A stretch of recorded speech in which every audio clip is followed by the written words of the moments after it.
21 বছৰীয়া এটা সম্পৰ্ক আপুনি ছেট কৰিলে বিজেপিয়ে যদি মই সুধো যে ভাৰতীয় জনতা পাৰ্টিয়ে আপোনাক কি দিলে আৰু আপুনি কি নাপালে ভেলু বেছ পাৰ্টি বুলি কয় প্ৰমূল্যবোধ ৰাজনীতিৰ কথা কয় ভেলু দিয়ে বুলি কয় পাৰ্টিৰ ৱাৰ্কাৰক মূল্য দিয়ে বুলি কয় কিন্তু ক'ৰবাত না ক'ৰবাত মূল্যটো নাথাকে মইতো ঢেকীয়াজুলি সমষ্টিৰ প্ৰতিটো গাঁৱত প্ৰায় মানুহৰ ঘৰে ঘৰে চোতালত মই ভৰি খোজ দিছোঁ ঘৰে ঘৰে গৈ পেলাই পাৰ্টি নিৰ্মাণ কৰিছোঁ কাৰ্যকৰ্তা নিৰ্মাণ কৰিছোঁ কৰি কিনে পাৰ্টিটো খাৰা কৰিছোঁ ঢেকীয়াজুলিৰ পৰা মই ৰাঙাপাৰাই ইলেকশ্যন খেলাৰ কাৰণে মোৰ লোকেল আনলোকেলৰ কথা আহিব কিন্তু অশোক সিংহাল গুৱাহাটীৰ পৰাই ঢেকীয়াজুলি ইলেকশ্যন খেলিলে তাৰ কাৰণে কিন্তু লোকেল আনলোকেল নহয় তেতিয়াহ'লে মই প্ৰশ্ন যদি কৰোঁ মানে মুখ্যমন্ত্ৰী হিমন্ত বিশ্ব শৰ্মা ডাঙৰীয়াই অশোক সিংহালক যেতিয়া 2016 টিকেট দিলে ঢেকীয়াজুলি তেতিয়া কিমান টকা লৈ পেলাই দিছে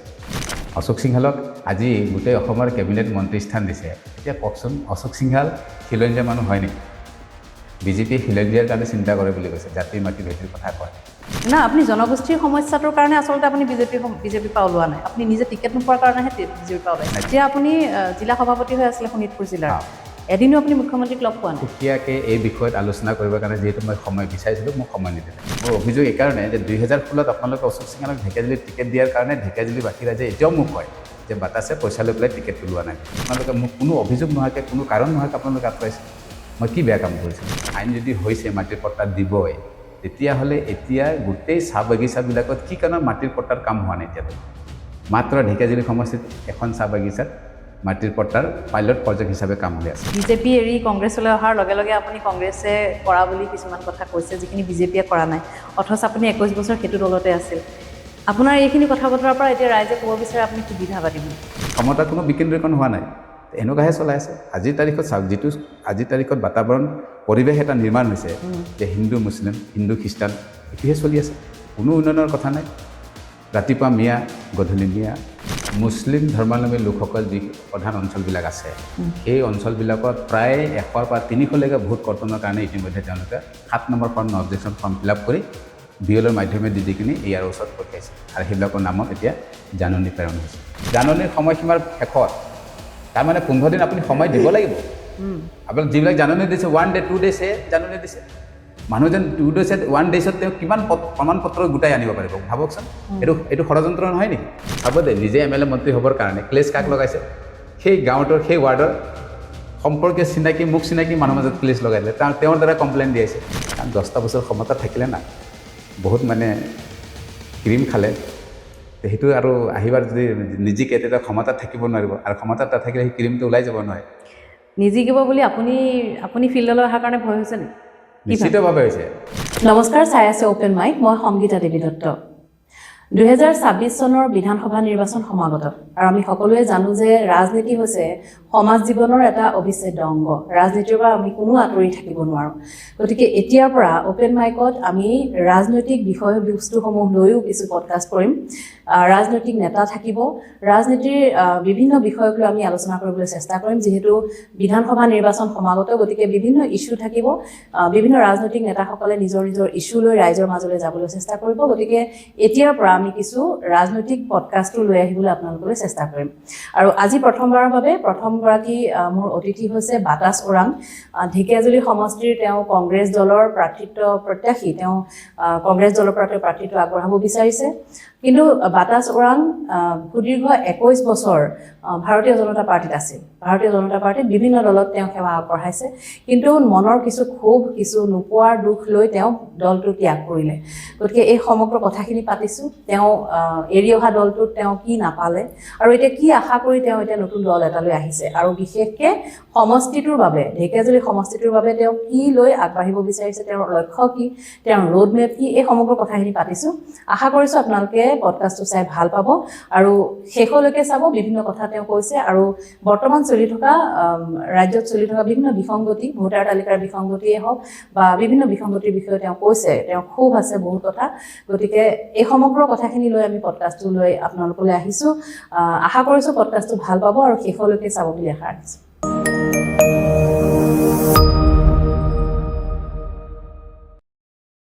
আপোনাক স্বাগতম জনাইছোঁ হয় নমস্কাৰ অপেন মাইকৰ সমূহ দৰ্শকলৈ মই নমস্কাৰ জনাইছোঁ 26ৰ যুদ্ধৰ বাবে সাজু হৈছে একদম সাজু হৈছোঁ আপুনি ইতিমধ্যে কংগ্ৰেছৰ পৰা ঢেকীয়াজুলিৰ টিকটৰ বাবে আবেদন জনালে হয় মই যোৱাকালি আবেদন জনাই আহিছোঁ কেনেকুৱা কিমান আশাবাদী আশাবাদী 100% আশাবাদী প্ৰাৰ্থীটো নিশ্চিতভাৱে কংগ্ৰেছ দলৰ যি আমাৰ কেন্দ্ৰীয় নেতৃত্ব ৰাজ্যিক নেতৃত্ব আছে মই আশাবাদী তেওঁলোকৰ ওপৰত কাৰণ মই ঢেকিয়াজুলি সমষ্টিৰ বিভিন্ন ৰাজ্যৰ লগত মই এটা সুসম্পৰ্ক গঢ়িছোঁ আৰু মই বিজেপিত যেতিয়া থাকোঁতে কাম কৰিছিলোঁ ৰাইজে বিচাৰিছিল যে স্থানীয় মানুহ এজন প্ৰতিনিধি পাব লাগে সেই সুযোগটো বিজেপিয়ে নিদিলে সেইকাৰণে মই কংগ্ৰেছত আহিলোঁ আৰু কংগ্ৰেছৰ পৰা এটা একেবাৰে আশ্বাস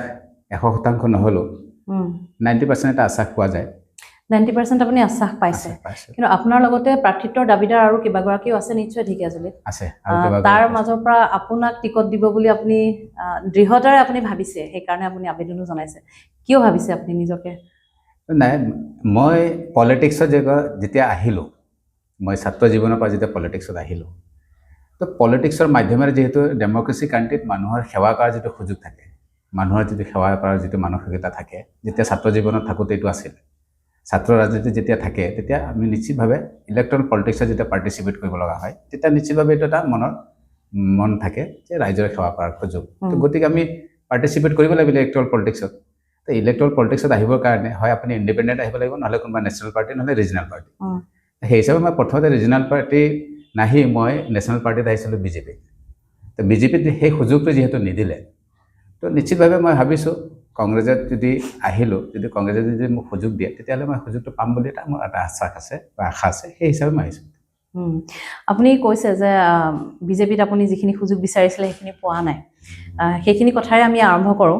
যিহেতু আপুনি ছাত্ৰ ৰাজনীতি কৰিছে প্ৰথমে তাৰপিছত 2004 বোধহয় আপুনি ভাৰতীয় জনতা পাৰ্টিত আপুনি যোগদান কৰিলে বিভিন্ন পদত আপুনি সেৱা আগবঢ়াইছে 21 বছৰীয়া এটা সম্পৰ্ক আপুনি ছেট কৰিলে নিশ্চিতভাৱে তিতা কেঁহা বহু আপুনি পাইছে সেইবাবে আমি জানিবলৈ বিচাৰিছোঁ যে বিজেপিয়ে যদি মই সোধোঁ যে ভাৰতীয় জনতা পাৰ্টিয়ে আপোনাক কি দিলে আৰু আপুনি কি নাপালে ছাৰ এইটো বহুত ডাঙৰ কথা যে ভাৰতীয় জনতা পাৰ্টিয়ে মোক কি দিছে বা কি মই নাপালোঁ মই ভাৰতীয় জনতা পাৰ্টিত মই যি দিছোঁ মোৰ 21টা বছৰ তেতিয়া সুঠাম যুৱক মোৰ যৌৱন মানে জীৱন যৌৱন ক'ব লাগিব মই সম্পূৰ্ণ ভাৰতীয় জনতা পাৰ্টিত দিছোঁ ফুল টাইম দিছোঁ ফুল টাইম দিয়াৰ পিছত পাৰ্টি যি ধৰণে মোক মানে সন্মান দিব লাগিছিল এই মুহূৰ্তলৈকে যি মুহূৰ্তত মই দল এৰি আহিছিলোঁ তো মোক জিলা সভাপতিলৈকে দায়িত্ব দিছিল বা ৰাজ্যিকৰো দায়িত্ব দিছে দলীয় দায়িত্ব যিখিনি দিছিলে তো বিজেপিৰ নেতৃত্বত যিহেতু অসমত 10টা বছৰ চৰকাৰ হ'ল কেন্দ্ৰত চৰকাৰ এতিয়া 10টা বছৰ পাৰ হৈ 11-12 বছৰত সোমাইছে তো ৰাজ্যত যিহেতু বিজেপি চৰকাৰ চলি আছে যিহেতু মোৰ এটা অৱদান আছিল ঢেকিয়াজুলি সমষ্টিত বিশেষকৈ য'ত নেকি বিজেপিৰ বীজ ৰোপণ কৰাৰ নিচিনা কথা মানে নুই কৰিব নোৱাৰিব তাত মই কাম কৰাৰ পিছত পাৰ্টিয়ে যি ধৰণৰ দায়িত্ব দিব লাগিছিল পাৰ্টিত তেওঁলোকে কৈ থাকে যে আমি ভেলু বেছ পাৰ্টি বুলি কয় প্ৰমূল্যবোধৰ ৰাজনীতিৰ কথা কয় ভেলু দিয়ে বুলি কয় পাৰ্টিৰ ৱাৰ্কাৰক মূল্য দিয়ে বুলি কয় কিন্তু ক'ৰবাত মূল্যটো নাথাকে আৰু সেইটো দেখিবলৈ পোৱা গৈছে আৰু সেইকাৰণে এগৰাকী যিজন ব্যক্তিক তাত এতিয়া প্ৰতিনিধিত্ব কৰিবলৈ সুযোগ দিছে বিজেপিয়ে সেইজন ব্যক্তিটো ঢেকিয়াজুলি আজি 10টা বছৰ হৈ গ'ল তেওঁ সম্পূৰ্ণ এখন গাঁও ঘূৰিব পৰা নাই বা ঘৰটো বাদেই দিয়ক সম্পূৰ্ণ গাঁও তেওঁ আজিলৈকে মানে ভৰি দি পোৱা নাই ঢেকিয়াজুলিৰ বিধায়কগৰাকীৰ কথা কৈছে মানে মন্ত্ৰীগৰাকীৰ কথা কৈছে তেনেকুৱা এজন ব্যক্তিক দিছে তো মইতো ঢেকিয়াজুলি সমষ্টিৰ প্ৰতিটো গাঁৱত প্ৰায় মানুহৰ ঘৰে ঘৰে চোতালত মই ভৰি খোজ দিছোঁ ঘৰে ঘৰে গৈ পেলাই পাৰ্টি নিৰ্মাণ কৰিছোঁ কাৰ্যকৰ্তা নিৰ্মাণ কৰিছোঁ কৰি কিনে পাৰ্টিটো খাৰা কৰিছোঁ তাৰপিছত যেতিয়া আমাক সুযোগ নিদিব কাম কৰিবলৈ ডেমক্ৰেচিভাৱে ইলেক্ট্ৰল পলিটিক্সত যেতিয়া পাৰ্টিচিপেট কৰিবলৈ দিছিলে মোক 2011 এবাৰ সুযোগ দিছিলে প্ৰাৰ্থীটো প্ৰদান কৰিছিলে কিন্তু সেই সময়ত বিজেপিৰ সাংগঠনিক স্থিতি সিমান সবল নাছিলে তো সেই সময়ত যথেষ্ট মই ভোট পাইছিলোঁ প্ৰায় 22,000 ভোট পাইছোঁ এই ভোট পোৱাৰ পিছত নৰ্থ বেংক ব্ৰহ্মপুত্ৰৰ উত্তৰ পাৰত মোৰ সমান ভোট তেতিয়া কোনো পোৱাই নাছিলে 2011 কথা কৈছে মোৰ লগত যিসকল সতীৰ্থই বেলেগ মানে সমষ্টিত প্ৰতিনিধিত্ব কৰিছিল 4,000 4,500 5,000কে ভোট পাইছিল তেওঁলোকে ৰিপিট দিলে কিন্তু মোক নিদিলে আপুনি কিমান পাইছিল প্ৰায় 22,000 আপোনাক আকৌ প্ৰাৰ্থিত্ব নিদিলে তো সেইটো কাৰণে তথাপি মোৰ মন ভাগা নাছিলোঁ মই পাৰ্টিৰ কাৰণে কাম কৰিছোঁ 2016ত মোক নিদিলে অশোক সিংহালক আনি পেলাই দিলে 2021তো মোক নিদিলে 2021তো মোক মানে মাজতে ৰাঙাপাৰা বাই ইলেকশ্যনৰ কথা যেতিয়া আহিছিল তেতিয়াও মোক মানে মাননীয় এতিয়া বৰ্তমান মুখ্যমন্ত্ৰী তেতিয়া মন্ত্ৰী হৈ আছিলে মাতি পেলাই কৈছিলে হিমন্ত বিশ্ব শৰ্মা ডাঙৰীয়াই যে তুমি ৰাঙাপাৰাৰ পৰা ইলেকশ্যন খেলিব লাগিব মই চব দাদা মোক য'ৰ পৰা খেলিবলৈ তাৰ পৰা মই ইলেকশ্যন খেলিম এনেকুৱা ধৰণৰ কথা এইটো অকল দিনত ফোন কৰা নাই ৰাতি মোক 1মান বজাত ৰাতি ফোন কৰি পেলাই মাতি পঠিয়াইছিল সেইদিনা এখন মাতা নাই এটা তাৰিখ দিছিল দিন দিছিল সেইমতে মই গৈছিলোঁ তাৰপিছতো মোক নিদিলে সুযোগ তাৰপিছত মই সুধিলোঁ যে কি কাৰণ মোক প্ৰাৰ্থীটো নিদিলে তেতিয়া তেওঁলোকে ক'লে যে স্থানীয় লোকেল আনলোকেলৰ প্ৰব্লেম আহিলে ঢেকীয়াজুলিৰ পৰা মই ৰাঙাপাৰা ইলেকশ্যন খেলাৰ কাৰণে মোৰ লোকেল আনলোকেলৰ কথা আহি গ'ল কিন্তু অশোক সিঙাল গুৱাহাটীৰ পৰাই ঢেকীয়াজুলি ইলেকশ্যন খেলিলে তাৰ কাৰণে কিন্তু লোকেল আনলোকেল নহ'ল তাৰ পৰা ইয়াৰ পৰা এটা বুজা যায় কাৰণটো কি বুলি ভাবে কাৰণটোতো নিশ্চিতভাৱে ক'ৰবাত মেনিপুলেট হৈছে অশোক সিঙালৰ টিকেট বা প্ৰাৰ্থিত্ব দিয়াৰ কাৰণ কি হ'ব পাৰে আজি মুখ্যমন্ত্ৰীয়ে আমাৰ কংগ্ৰেছ পাৰ্টিক কয় আমাৰ যিসকল নেতৃত্ব আছে ৰাজ্যিকেই হওক বা কেন্দ্ৰীয় নেতৃত্ব হওক তেওঁলোকক মই অভিযোগ দিয়ে যে কংগ্ৰেছে পইচা লৈ পেলাই প্ৰাৰ্থিত্ব দিয়ে বুলি 1 কোটি 2 কোটি এনেকুৱাকৈ পইচা লৈ পেলাই দিয়ে বুলি কয় তেতিয়াহ'লে মই প্ৰশ্ন যদি কৰোঁ মানে মুখ্যমন্ত্ৰী হিমন্ত বিশ্ব শৰ্মা ডাঙৰীয়াই অশোক সিঙালক যেতিয়া 2016 টিকেট দিলে ঢেকীয়াজুলি তেতিয়া কিমান টকা লৈ পেলাই দিছিলে তেওঁতো এখন গাঁও চিনি পোৱা নাছিল এটা ঘৰ চিনি পোৱা নাছিলে ঢেকীয়াজুলি আপুনি ডাঙৰ অভিযোগ কৰিছে কিন্তু এইটো নিশ্চিতভাৱে নহ'লে কেনেকুৱা দিব পাৰে আৰু সকলো পলিটিকেল পাৰ্টি ৰাইজে যাক বিচাৰে যাৰ গণভূতি আছে তেওঁকে প্ৰাৰ্থী প্ৰদান কৰে কাৰণ পলিটিকেল পাৰ্টি সদায় বিচাৰে যে কোনজন প্ৰাৰ্থীক আমি কেণ্ডিডেট দিলে তেওঁ জিকি আহিব মই সেইটো ক'ব বিচাৰিছোঁ যে যেতিয়া প্ৰাৰ্থিত্ব দিয়া হয় তেতিয়াহ'লে ফেক্টৰ কিছুমান চোৱা হয় যে গণভিত্তি কিমান বা তেওঁ কিমান এক্টিভ এনেধৰণৰ কথা থাকে কিন্তু আপুনি চিধাই এটা কথাই কৈছে যে টকাৰ বিনিময়ত টিকট দিয়া নিশ্চিতভাৱে নহ'লে অশোক সিঙাল ডাঙৰীয়াই ঢেকীয়াজুলি সমষ্টিত না এখন ঘৰ চিনি পাইছিল না এটা গাঁও চিনি পাইছিল তেওঁক দিলে কিয় দিলে ঢেকীয়াজুলি সমষ্টিত আমি মোৰ লগত যি টিম কাম কৰিছিল বিজেপি মোৰ নেতৃত্বত সেই মানুহখিনিয়ে আমি সঠিকভাৱে কাম কৰি সংগঠন মজবুত কৰিছিলোঁ এটা ৰিপৰ্ট আছিল যে ঢেকীয়াজুলি সমষ্টিত বিজেপি যিকোনো এজন প্ৰাৰ্থী ইলেকশ্যন খেলিলে জিকিব তেওঁ কি কৰিলে অশোক সিঙালৰ পৰা নিশ্চয় পইচা লৈছে আৰু পইচা লৈ পেলাই প্ৰাৰ্থীটো দি দিছে মানে জিকা চিট A+ চিট তেনেকুৱা পলিটিকেল পাৰ্টি এটা মানে ষ্ট্ৰেটেজি বনায় ন কোনটো চিট A+, কোনটো চিট A, কোনটো চিট B আপুনি ক'ব বিচাৰিছে যে পথাৰখন আপুনি চহ কৰিলে আমি পথাৰ চহালোঁ চব কৰিলোঁ আহিলে বেলেগে ক্ৰীম খাবলৈ সেনেকুৱা হৈছে তো সেইকাৰণে দেখিলোঁ আৰু মই যিটো কমিউনিটিৰ পৰা বিলং কৰোঁ সেইটো মই ডাঙৰ অভিযোগ দিব বিচাৰোঁ মই চাহ জনগোষ্ঠী আদিবাসী সমাজৰ পৰা মই বিলং কৰোঁ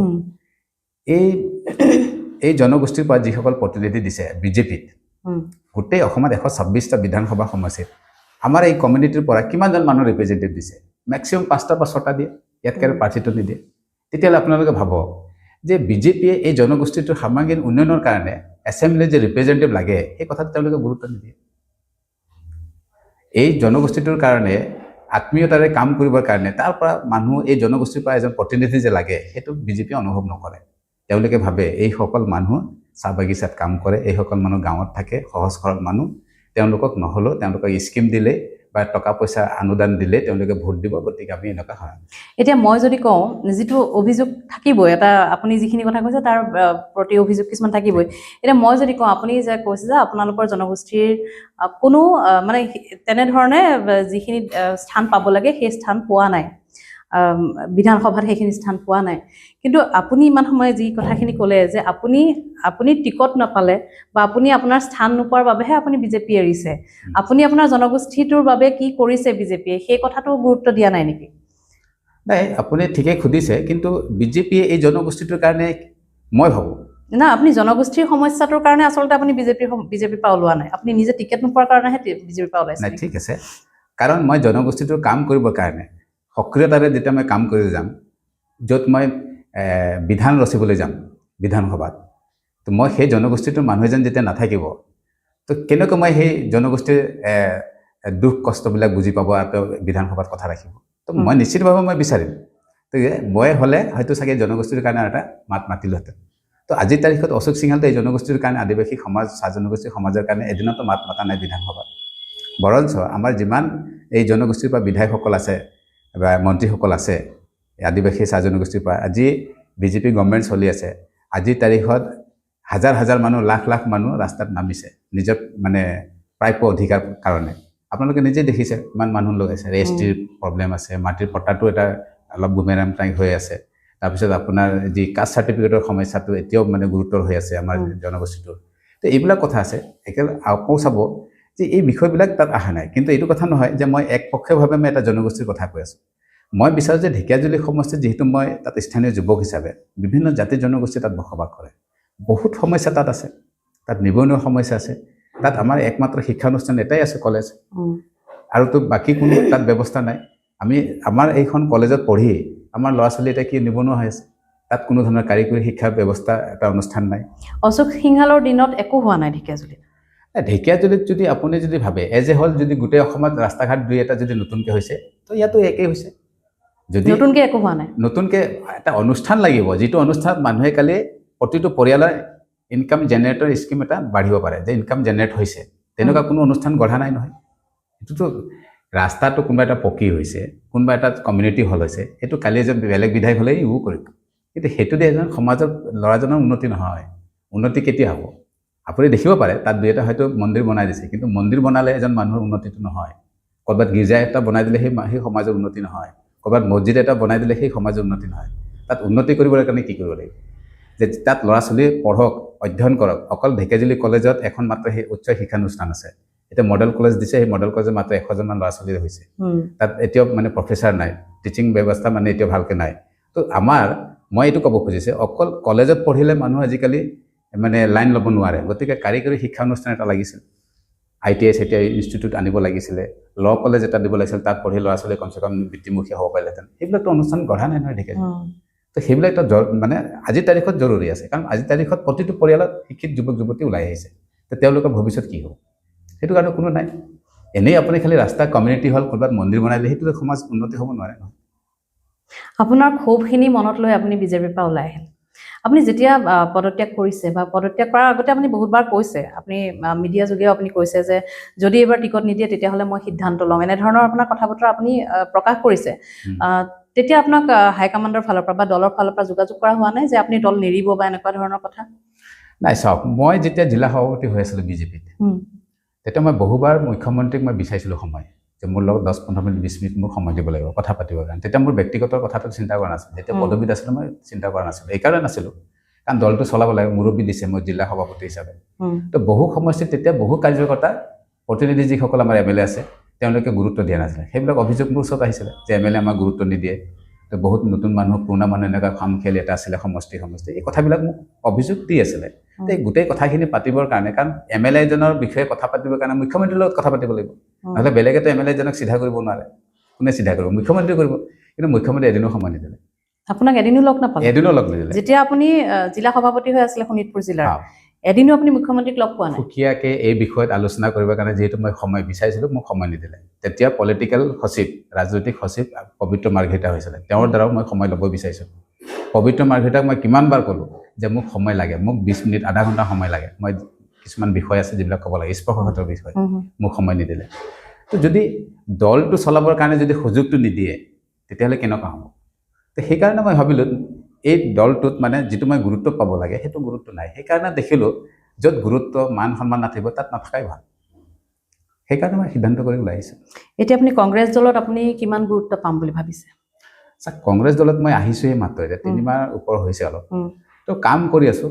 যে কালিয়ে যে মোক গুৰুত্ব দিব বা হেৰি হ'ব য'ত মই যিটো পাৰ্টিত মই 21 বছৰ কৰিলোঁ তাত ইমান গুৰুত্ব মোক নিদিলে আৰু এইটো পাৰ্টিত এতিয়া মই 3 মাহ হৈছেহে কালি যদি মোক কোনো ধৰণৰ গুৰুত্ব নিদিলেও মোৰ আফচোচ নাথাকিব কাৰণ মই সময় কিমান নিদিছোঁ পাৰ্টিৰ কাৰণে আৰু যিটো পাৰ্টিত মই ইমান সময় দিছোঁ তাত যদি মোক ইমান গুৰুত্ব নিদিলে তো নিশ্চিতভাৱে পলিটিকেলাইজ হৈ যায় ক'ৰবাত তো মোৰ তাত পলিটিকেলাইজ হৈছে বিজেপি থাকোঁতে কিন্তু মোক ৰাজ্যিকৰ নেতৃত্বই মই যেতিয়া আপুনি কোৱাৰ দৰে অলপমান আগতে কৈছিলে যে কিয় খবৰ কৰিছিলে নে নাই কৰা তেতিয়া কিন্তু খবৰ কৰা নাছিলে কিন্তু যেতিয়া মই ৰিজাইন দিলোঁ মই 12 তাৰিখে কংগ্ৰেছত জইন কৰিছিলোঁ 12 অক্টোবৰ মই 4 অক্টোবৰ তাৰিখে মই ৰিজাইন দিছোঁ সেইটো মই ছ'চিয়েল মিডিয়াৰ যোগে মই জনাইছিলোঁ সেই সময়ত মোৰ ৰেজিগনেশ্যন লেটাৰ চহী সহ মই ফটো মাৰি PDF ফাইল কৰি পেলাই ৰাজ্যিক সভাপতি ৰাজ্যিকৰ সাধাৰণ সম্পাদক আমাৰ ৰাজুজী তাৰপিছত অফিচ ছেক্ৰেটাৰী সুজিত বিশ্বাস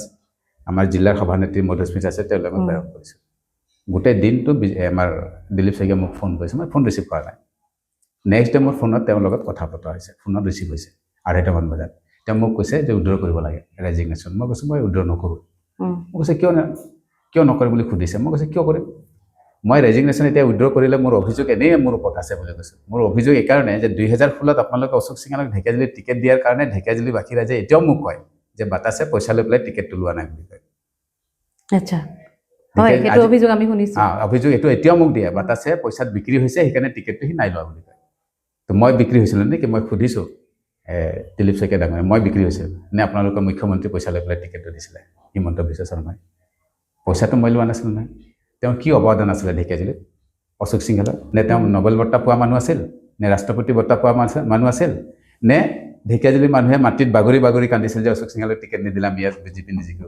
এনেকুৱা ধৰণৰ কথা কৈছোঁ। তেতিয়া তেওঁ কৈছে মোক ইমান বেছি ক'ব নালাগে, তোমাৰো দুখ লাগিব মোৰো দুখ লাগিব, তুমি এইবিলাক চিন্তা বাদ দিয়া, মানে তোমাৰ কাৰণে CM ছাৰে কৈছে তোমাৰ চাইল্ড কমিশ্যনৰ এটা দায়িত্ব দিব অল অসমৰ, তোমাৰ মাহত 1 লাখ টকা চেলাৰী হ'ব, তুমি উইড্ৰ কৰিব লাগে। মই কৈছোঁ চাওক, মই বিজেপি এইটোৰ কাৰণে কৰা নাছিলোঁ। মোক 1 লাখ টকা চেলাৰী দিব, মই চেয়াৰমেন পাম, গাড়ী এখন পাম, এইটো কাৰণে মই বিচাৰি গৈছিলোঁ নেকি? মোক ফুলত টিকেট দিয়া নাই মই বিচাৰি গৈছোঁ নেকি আপোনালোকৰ কোনদিনাখন যে মোক চেয়াৰমেন লাগে অমুক লাগে বুলি? 21ত টিকেট দিয়া নাই মই বিচাৰি গৈছোঁ নেকি? মই কি বিচাৰিছিলোঁ? মোক মিনিমাম এটা সন্মান লাগে, মিনিমাম যিটো মোক লাগিলে মই পাৰ্টিত লাগে, সেইটোতো আপোনালোকে নাই কৰা। মই জিলা সভাপতি হৈছিলোঁ, আপোনালোকে মোক কোনো অভিযোগ নোহোৱাকৈ কোনো কাৰণ নোহোৱাকৈ আপোনালোকে আঁতৰাইছে। মই কি বেয়া কাম কৰিছিলোঁ? আপুনিতো আগদিনালৈকে গম নাপায় চাগে যে জিলা সভাপতিৰ পৰা আপোনাক আঁতৰাও হ'ব? নাই, সেইটো মই গম পোৱা নাছিলোঁ। তো সেইকাৰণে মই কথাটো তেওঁক কৈছোঁ, আৰু তেতিয়া মানে মোক কৈছে যে নহয় এইটো হেৰি কৰা। মই কৈছোঁ নাই, দলৰ ভিতৰত আপুনি বঞ্চিত হৈছে, ৰাজনীতি হৈছে আপোনাৰ লগত? নিশ্চিতভাৱে হৈছে, নিশ্চিতভাৱে হৈছে। আৰু এইটোত বেনিফিটটো মুখ্যমন্ত্ৰীৰ হৈছে, কাৰণ মুখ্যমন্ত্ৰীৰ লগত অশোক সিংহালৰ ভাল কেমিষ্ট্ৰি আছে। অশোক সিংহালক আজি গোটেই অসমৰ কেবিনেট মন্ত্ৰী স্থান দিছে। এতিয়া কওকচোন, অশোক সিংহাল খিলঞ্জীয়া মানুহ হয় নেকি? বিজেপিয়ে খিলঞ্জীয়াৰ কাৰণে চিন্তা কৰে বুলি কৈছে, জাতি মাটি ভেটিৰ কথা কয়। খিলঞ্জীয়া মানুহ এজনৰ মন্ত্ৰিত্ব দিলেনে? আমাৰ খিলঞ্জীয়াৰ অধিকাৰ পৰা আমাৰ খিলঞ্জীয়া মানুহক অধিকাৰ পৰা মানে আপোনাৰ কি কৰিছে? অধিকাৰটো মানে বঞ্চিত কৰিছে। মন্ত্ৰীটো পাব লাগিছিল আমাৰ খিলঞ্জীয়া মানুহ, মন্ত্ৰী দিলে কাক? অশোক সিংহালক। আৰু আমাৰ ঢেকীয়াজুলি সমষ্টিত য'ত সি 13গৰাকী শ্বহীদ হৈছে 42ৰ আন্দোলনত, আমাৰ মানুহ ত্যাগৰ বলিদান আছে, সেই জেগাত আনি পেলাই কাক দিলে? বহিৰাগত মানুহ দিলে। তো আমাৰ মানুহক যেতিয়া ডিপ্ৰাইভ কৰিছে নাই আমাৰ মুখ্যমন্ত্ৰী মহোদয়ে? কিহৰ কাৰণে ডিপ্ৰাইভ কৰিছে? এটাই কাৰণ, কেমিষ্ট্ৰিটো কিহৰ কেমিষ্ট্ৰি? সেইটোৱে কেমিষ্ট্ৰি। তো সেইকাৰণে মই অভিযোগ দিব খোজোঁ আপোনাৰ অপেন মাইকৰ যোগেদি, মুখ্যমন্ত্ৰীয়ে আমাৰ মানুহ কিবা কাৰণত যদি ৰাজস্থান হাৰিয়ানাত যায়, সেই হাৰিয়ানা ৰাজস্থানত কেবিনেটৰ স্থান দিবনে আমাৰ মানুহ? কৈ দিব পাৰিব? তেওঁ দিব পাৰিব? নোৱাৰে। কিবা এটা কাৰণত আমাৰ মানুহে ব্যৱসায় সূত্ৰে 50 বছৰ আগতে গৈ দিলোঁ আৰু হাৰিয়ানাত,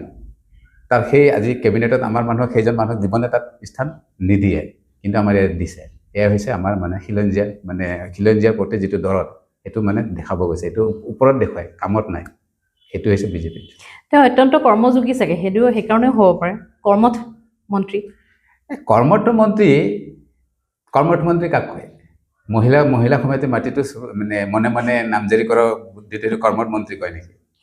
ছুপাৰ চাকাৰ, তেওঁ GMDৰ মন্ত্ৰী আছিল নহয়। ছুপাৰ চাকাৰ দুৰ্নীতিত আজিলৈকে মুখ্যমন্ত্ৰী কাউণ্টাৰ দিলে? দোকানত দাম আছে বেলেগ, চৰকাৰী কাগজ পত্ৰৰ দাম দেখাইছে বেলেগ, তাততো নিশ্চয় টকা চৰকাৰী পইচা আত্মসাৎ কৰিছে। এইটো কৰ্মঠ মন্ত্ৰী কয় নেকি? কৰ্মঠ মন্ত্ৰী কয়। তেওঁ কৰ্মঠ মন্ত্ৰী ইৰিগেশ্যনৰ মন্ত্ৰী হৈ আছে আজিও, হৈ আছে না? যে স্বাস্থ্য বিভাগ, ঢেকীয়াজুলি স্বাস্থ্য বিভাগ কি অৱস্থাত চলি আছে? আমাৰ মনবৰনাথ যিটো আমাৰ 30 বেডৰ যিটো হস্পিটেল, কি অৱস্থাত চলি আছে? মানুহে লগে লগে ৰেফাৰ কৰি দিয়ে তেজপুৰ আজি স্বাস্থ্য বিভাগটো ইমান বেয়াকৈ চলি আছে, ইয়াত কিবা চিৰিয়াছ পেচেণ্ট ইয়াৰ পৰা আকৌ GMC ট্ৰান্সফাৰ। তো মেডিকেল কলেজ কিহৰ কাৰণে আছে? কোনো ইনফ্ৰাষ্ট্ৰাকচাৰ ডেভেলপমেণ্টৰ কাৰণে যিখিনি ইনষ্ট্ৰুমেণ্ট লাগে সেইখিনি আজি নাই। আজি চিৰিয়াছ পেচেণ্ট লগে লগে ট্ৰান্সফাৰ কৰিব লগা হৈছে। কিয় কৰিব লগা হৈছে? ইয়াৰ পৰা ৰেফাৰ কৰিব লগা হৈছে। তো কেনেকুৱা আপুনি মানে কৰ্মঠ মন্ত্ৰী তেওঁক ক'ব? মইতো নাভাবোৱে। মুখ্যমন্ত্ৰী কিহৰ কাৰণে কৰ্মঠ ভাবে মই নাজানো। এতিয়া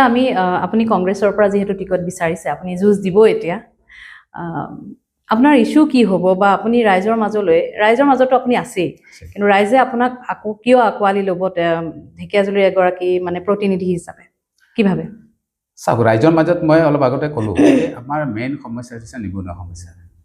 প্ৰত্যেক দিনাই প্ৰত্যেক বছৰে নিবনুৱা সমস্যা প্ৰতি ঘৰতে আহি আছে। পঢ়া শুনা কৰিছে ল'ৰা ছোৱালী, তেওঁলোকৰ এংগেজমেণ্ট নাই। এই এংগেজমেণ্টৰ কথা ভাবিব লাগিব। আমাৰ চাহ বাগিচাত যিবিলাক এইটো বহুত লাইনবিলাকত আমাৰ ল'ৰা ছোৱালী matric pass, higher secondary pass, BA পাছ হৈ আছে। তেওঁলোকে কি কৰিব? তেওঁলোকে চাহ বাগিচাত কলম কাটিব যাব, নে নালা খান্দিবলৈ যাব, নে কি কৰিবলৈ যাব? তেওঁৰ কিন্তু কোনো প্ৰপাৰ্টিও নাই। কালি যদি বেংকত কিবা এটা ব্যৱসায় কৰিম বুলি ভাবে, তেওঁৰ কিন্তু ব্যৱসায় কৰিব গ'লে যদি টকা পইচাৰ প্ৰয়োজন আছে, পুঁজিৰ, সেই পুঁজি কিন্তু তেওঁৰ হাতত নাই। তেওঁ যদি বেংকত ঋণ বিচাৰি যায়, বেংকে নিদিয়ে ঋণ। তো সেইবিলাক মানুহৰ কাৰণে চিন্তা কোনে কৰিব? তো এইবিলাক ইছ্যু লৈ পেলাই মই যাম, কাৰণ এইখিনি মই কৰিবলৈ মোৰ প্লান আছে। এই প্লানবিলাক মই ক'ম যে এইখিনি মই কৰিবলৈ চেষ্টা কৰিম, আৰু এইটো পৰা যায়, ইচ্ছা কৰিলে পৰা যায়, কিন্তু তেওঁলোকে নকৰে। এতিয়া চাহ বাগিচাৰ মানুহখিনিৰ বাবে বহুতো কাম কৰা বুলি মুখ্যমন্ত্ৰীয়ে কৈছে, দাবী কৰিছে। এতিয়া ধৰক মডেল স্কুল খোলা আমি দেখিছোঁ, হস্পিটেলবিলাক খোলা দেখিছোঁ, ঝুমুৰ বিনন্দিনী গৈ বিশ্ব ৰেকৰ্ড কৰিলে, মাটিৰ পট্টাৰ কথা কৈছে, কৰিছে, নকৰাকেতো থকা নাই। চাওক, আপুনি যি বিষয় ক'লে, এতিয়া স্কুল বনাইছে, হাইস্কুল দিছে, 120টা হাইস্কুল লগাইছে। এই 120টা হাইস্কুলত শিক্ষক দিব লাগিছিলে, সেই ধৰণৰ শিক্ষক আজিলৈকেতো নাই। আজি যেনেকুৱা ধৰণে শিক্ষাৰ মানে মানদণ্ডটো বঢ়াবৰ কাৰণে যি ধৰণৰ তাত শিক্ষাৰ ব্যৱস্থা এভেইলেবল হ'ব লাগিছিলে, এইটো নাই। খালি মডেল হাইস্কুলবিলাকত নাই। এতিয়া আপোনাৰ জাষ্ট এই ৰিচেণ্টলিহে মানে এপইণ্টমেণ্টৰ ব্যৱস্থা ৰাখিছে, পাইছে চাগে, কিন্তু ইমান দিনলৈকে স্কুল এনেকেই চলিলে। তো সেইবিলাকৰ শিক্ষা জীৱনটো কি হ'ব? তাৰপিছত আপুনি স্বাস্থ্যৰ কথাটো কৈছে, হস্পিটেল ক'ত হস্পিটেল বনাইছে? বাগানৰ চাব এগ্ৰিকালচাৰ হস্পিটেল বনা নাই। এইটো টি প্লান্টেশ্যন লেবাৰ এক্টৰ মতে যি আইন, সেই দিনত কংগ্ৰেছে বনাই দিয়া আইন মতে তাত হস্পিটেলটো আছে। বিজেপিৰ মতে সেইটো হোৱা নাই। আজি যে কংগ্ৰেছে যিখিনি কৰিছে চাহ বাগিচাৰ শ্ৰমিকৰ কাৰণে, বিজেপি সেইটো কৰিব পৰা নাই। মাটিৰ পট্টাতে এটাহে বিল আনিছে, বিলটোৱে আনি পেলাই আইনো এতিয়ালৈকে সম্পূৰ্ণ হৈছে নে নাই নাজানো মই। তাৰ কাৰণে তেওঁলোকে যদি বিল বনাইছে, আইন যদি হৈছে মাটিৰ পট্টাত দিবই, তেতিয়াহ'লে এতিয়া গোটেই চাহ বাগিচাবিলাকত কি কাৰণত মাটিৰ পট্টাৰ কাম হোৱা নাই এতিয়ালৈকে? মাত্ৰ ঢেকীয়াজুলি সমষ্টিত এখন চাহ বাগিচাত মাটিৰ পট্টাৰ পাইলট প্ৰজেক্ট হিচাপে কাম হৈ আছে। কামবোৰ আগবঢ়া নাই নেকি? কোনো বাগানত নাই হোৱা, মাত্ৰ এখন চাহ বাগিচা বুলি ক'লো নহয়, ডিব্ৰুগড় চাহ বাগিচা। বৰচলা সমষ্টিত মাত্ৰ এখন চাহ বাগিচাত সেই ইমপ্লিমেণ্টেশ্যনৰ কাৰণে পাইলট প্ৰজেক্ট হিচাপে কামটো লৈছে, এই বেলশ্ৰী চাহ বাগিচাত। আপোনাক মই এটা উদাহৰণ সেইকাৰণে, এই যে মাটিৰ পট্টা দিয়া বুলি খুব ঢাক ঢোল বজোৱা হ'ল, কি হ'ল? কোনো নাই, কোনো চাহ বাগিচা আপোনালোকে যাওক না, আপোনালোকে সৰজমিন তদন্ত কৰিলে গম পাব। মাত্ৰ এখন চাহ বাগিচাত তেওঁলোকে পাইলট প্ৰজেক্ট, পাইলট প্ৰজেক্টটো কি কোৱা হয়? তাত ছাকচেছ হ'ব নে নহ'ব, এইটো পৰীক্ষামূলক বুলিহে ভাবে পাইলট প্ৰজেক্ট হিচাপে। এইটোতো নাই হোৱা নহয়। তো সেইকাৰণে মই কৈছোঁ যে মুখ্যমন্ত্ৰী যদি চাহ জনগোষ্ঠী আদিবাসী সমাজৰ কাৰণে যদি ইমানেই কাম কৰিছে, মই চিম্পল এটা তেওঁক দাবী জনাম আপোনালোকৰ অপেন মাইকৰ যোগেদি,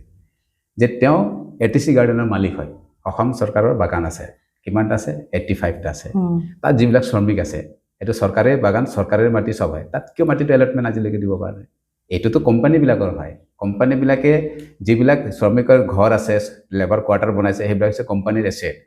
সেইবিলাক এছেট দি কিনে তেওঁলোকে কোম্পানীবিলাকে কিছুমান বাগান এতিয়াও 90-95% বাগানে লোন লৈ পেলাই বাগান চলাই আছে। তাত মানে সিহঁতে বেংকত মৰ্টগেজ হিচাপে দিছে। সেইটো ক্লিয়াৰ নোহোৱাকৈ মাটি আপুনি ক্লিয়াৰেশ্যন কাৰোবাক দিব নোৱাৰে। তো সেইটো কেতিয়া সম্পূৰ্ণ হ'বগৈ? ইমান কৰোৰ টকাৰ ঋণ লৈছে আপোনাৰ মানে বাগানৰ মালিকসকলে, তো সেইটো ক্লিয়াৰ নোহোৱাকৈ এইটো NOC নাপাব, সেইটো দিব নোৱাৰিব। তো সেইবিলাক কথা পিছত কোম্পানীৰ বাগানবিলাকত মাটিৰ পট্টাটো, যিটো অসম চৰকাৰ মানে বাগিচা আছে 85টা বাগিচা, এই 85খন বাগিচা তাত নিজে মালিক হয়। তো সেইটো মাটি দি দিব লাগে ন, সেইটোৱে দিব পৰা নাই আৰু কৈ থাকে মই কৰিছোঁ, এইটো নাই। চাব দে, বিজেপি গভৰ্ণমেণ্ট আজি 10 বছৰ হৈ গ'লে এটাও আইন প্ৰণয়ন কৰিব পৰা নাই, যাৰ দ্বাৰা আমাৰ চাহ বাগিচা শ্ৰমিকসকলৰ কাৰণে স্থায়ী সমাধান হয়। এটাও আইন ল'ব পৰা নাই। আৰু যিমান আইন হৈছে, যিমান সুবিধা যদি পাইছে কংগ্ৰেছৰ দিনতে হৈছে। কংগ্ৰেছৰ দিনতেই আজি টি ৱেলফেয়াৰ ডিপাৰ্টমেণ্ট যিটো আছে, আদিবাসী ৱেলফেয়াৰ ডিপাৰ্টমেণ্ট আছে, কংগ্ৰেছৰ দিনতে বনাই দিয়া, যাৰ কাৰণে সমগ্ৰ চাহ জনগোষ্ঠী আদিবাসী সমাজ আজি উন্নয়নৰ কথাটো কংগ্ৰেছে কৰি দিছে। তাতো আজি সঠিকভাৱে পুঁজি দিব পৰা নাই। এতিয়া আপুনি বিজেপি এৰি কংগ্ৰেছলৈ অহাৰ লগে লগে আপুনি কংগ্ৰেছে কৰা বুলি কিছুমান কথা কৈছে, যিখিনি বিজেপিয়ে কৰা নাই, অথচ আপুনি 21 বছৰ সেইটো দলতে আছিল। আপোনাৰ এইখিনি কথা বতৰাৰ পৰা এতিয়া ৰাইজে ক'ব বিচাৰে আপুনি সুবিধাবাদী বুলি। হয়, সেইটো ক'ব, স্বাভাৱিক কথা। কাৰণ ভাবে যে মই কিবা এটা হ'ব গৈ আছোঁ, সেইটো মানুহে সুবিধা বুলি কয়, মই সুবিধাবাদী। আপুনি যিখিনি নাই, নথকাখিনি আপুনি যেতিয়া নাছিলে তেতিয়া আপুনি বিজেপিতে আছিলে, কিন্তু যেতিয়া আপুনি কংগ্ৰেছলৈ আহিলে তেতিয়াহ'লে আপুনি সেইখিনিয়েই কংগ্ৰেছে কৰা বুলি কৈছে এতিয়া, কিন্তু বিজেপিয়ে নাই কৰা বুলি কৈছে। অথচ আপুনি সেইটো দলতে 21টা বছৰ আছিলে। সেইকাৰণে ৰাইজে এতিয়া ক'ব বিচাৰে যে বাটা চৰাং আচলতে সুবিধাবাদী, নিজৰ স্বাৰ্থ য'ত সিদ্ধি হয় তাতহে তেওঁ কথা কয়। মই এটা সেইকাৰণে কথাটো কৈছোঁ, মই সুবিধাবাদী মানুহে ক'ব পাৰে, কাৰণ মই দল এটাৰ পৰা যেতিয়া পৰিৱৰ্তিত হৈ যাম অন্য এটা দললৈ, তেতিয়া মানুহে সুবিধাবাদী ক'ব। কিয় ক'ব মই কৈ আছোঁ, মই যিটো দলত আছিলোঁ এই বিষয়বিলাক আমাৰ পাৰ্টি লেভেলত আমি আলোচনা কৰিছোঁ, মই দাবী দিছোঁ এইবিলাক কাম হ'ব লাগে, কিন্তু কৰিব কোনে? আইনটো কোনে প্ৰণয়ন কৰিব? MLA বিলাকে না বিধানসভাত কৰিব? তো MLA তো মই নহয়, মই পাৰ্টিৰহে ৱাৰ্কাৰ হয়, তো মই সেইটো কৰাব নোৱাৰোঁ নহয়। MLA জনেহে কৰিব। MLA জনে কি মানসিকতাত আছে, কি ধৰণৰ ভাবি আছে, সেইটোতো মই তেওঁৰ ভিতৰত সোমাই চোৱা নাই নহয়। তো সেইটোত মোক দুখ দিব নোৱাৰে যে মই কৰি দিব পৰা নাই, অমুক কৰি দিব পৰা নাই, সেইটোতো মোৰ দুখ নহয়। দুখ আছে কাৰ? যিসকল প্ৰতিনিধি হৈছে, যাক প্ৰতিনিধি হ'বৰ কাৰণে সুযোগ দিছে দলে, মোকতো সুযোগ নিদিলে। মোক যদি দিলেহেঁতেন নিশ্চিতভাৱে মই এছেম্বলিৰ কথাখিনি ৰাখিলোহেঁতেন। তো সেইটোতো কোনো ৰখা নাই। বৰঞ্চ আমাৰ যিসকল MLA মন্ত্ৰী আছে তেওঁলোকো নাই ৰখা। মুখ্যমন্ত্ৰী এনেকুৱাকৈ চলাই আছে, তেওঁ ক্ষমতাটো পাৱাৰ ডিচেণ্ট্ৰেলাইজ কৰিব নোখোজে, তেওঁতো নাম মাত্ৰহে মন্ত্ৰীবিলাক দি ৰাখিছে। আজিৰ তাৰিখত আপোনালোকে চাবচোন, মন্ত্ৰী এনেকুৱাকৈ পাৱাৰ ৰাখিছে, কোনো মন্ত্ৰীয়ে কতো মানে বাইট দিব নোৱাৰে। সব বাইট মানে তেওঁৱে দিব, হয় তেওঁ ফেচবুক লাইভত আহিব, নহ'লে সব বিভাগৰ কথা তেওঁহে ক'ব। বাকীবিলাক মন্ত্ৰী কি বিভাগৰ কথা কয়, একোৱেই নকয়। সেইটোৱে হৈছে। তো আপোনালোকে ভাবক যে চৰকাৰটো কেনেকুৱা চলি আছে। অকল ইয়াতে নহয়, কেন্দ্ৰতো নৰেন্দ্ৰ মোদীয়ে চব, ক্ষমতা কোনো বিকেন্দ্ৰীকৰণ হোৱা নাই। এনেকুৱাহে চলাই আছে। আজিৰ তাৰিখত চাওক, যিটো আজিৰ তাৰিখত বাতাবৰণ পৰিৱেশ এটা নিৰ্মাণ হৈছে যে হিন্দু মুছলিম, হিন্দু খ্ৰীষ্টান, এইটোহে চলি আছে। কোনো উন্নয়নৰ কথা নাই। ৰাতিপুৱা মিয়া, গধূলি মিয়া। আজি সেইটোহে পৰিৱেশ নিৰ্মাণ কৰি দিছে। আজি যিটো কৰি আছে এছাৰৰ মাধ্যমেদি। এছাৰৰ কথা কওকচোন।